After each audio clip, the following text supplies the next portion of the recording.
It's Marvel's Odd Couple. Hello, my baby. Hello, my honey. Hello, my ragtime gal. Sonny, you kissed my wife. Baby, my heart's on fire. We now review a double figure pack from Hasbro's Marvel Legends, the 90s Spider-Man animated series Green Goblin and Mary Jane Watson set. The Green Goblin is widely acknowledged as Spider-Man's arch-enemy, while Mary Jane is acknowledged as Spider-Man's main squeeze. Why Hasbro thought it made sense to bundle these two together is anybody's guess. One can only presume it was because in the Green Goblin's introduction episode, he caught Mary Jane snooping near his lair and abducted her, so they at least shared some screen time. They certainly don't match up as combat opponents, given this was pre-jackpot Mary Jane.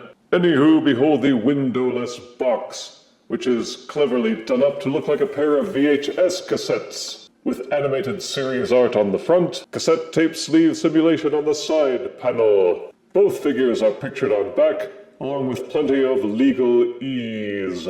And more 90s series art on the other side panel. Why is Mary Jane smiling at this pumpkin bomb about to hit her in the schnoz? Well, let's get these figures out of the box and find out.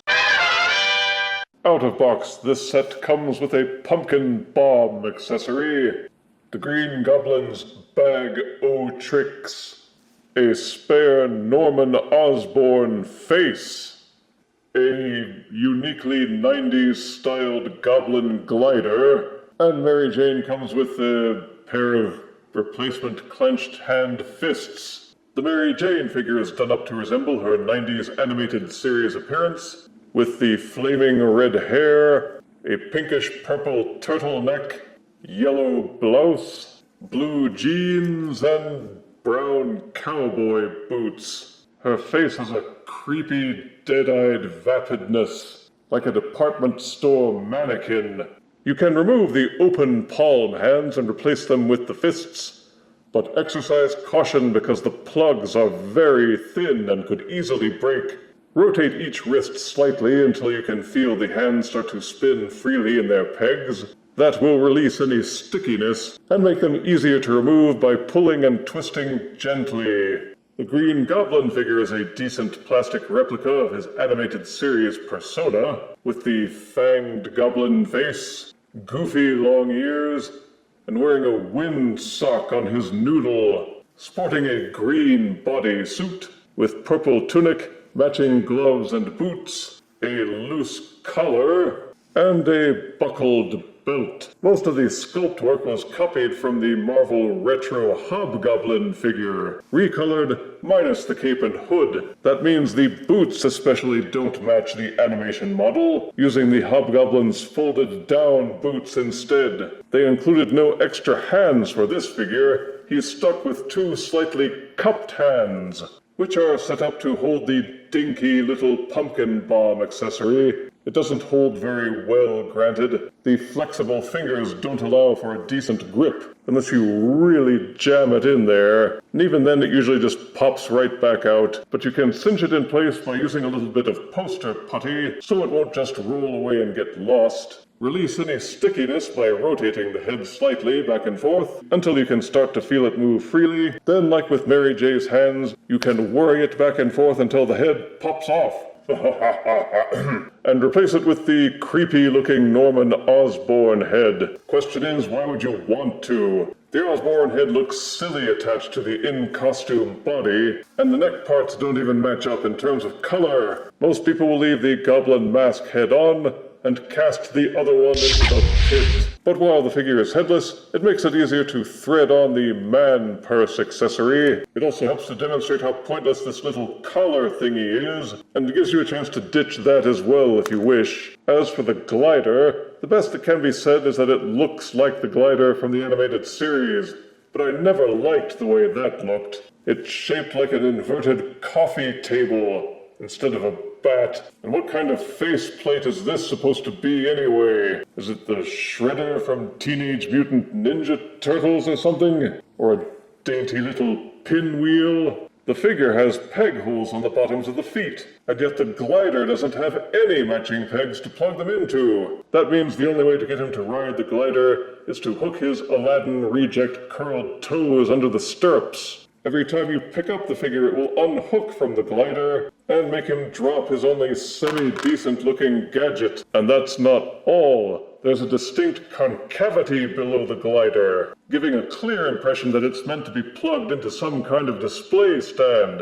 Yet this set didn't come with any such thing. And check out how hollow the glider is underneath. It's missing the entire engine cylinder. I'm tempted to have the minions make up a 3D printed replacement just to fix all these issues. The neatest thing that it can lay claim to is that if you remove the figure's head, then you can almost plug the glider in to replace it. Oh, look at me, I've got a glider for a head. Which brings me to my main gripe with these figures, and that is the materials. While both figures look screen accurate and well detailed, and have some accessories, they both feel like they were made out of used pencil erasers. Every limb, every joint, every piece in both figures feels squishy and bendable. They feel less like proper action figures, and more like something you might get out of the claw machine at Chuck E. Cheese. The thin loop parts which comprise the elbows and knees are like wobbly rubber bands.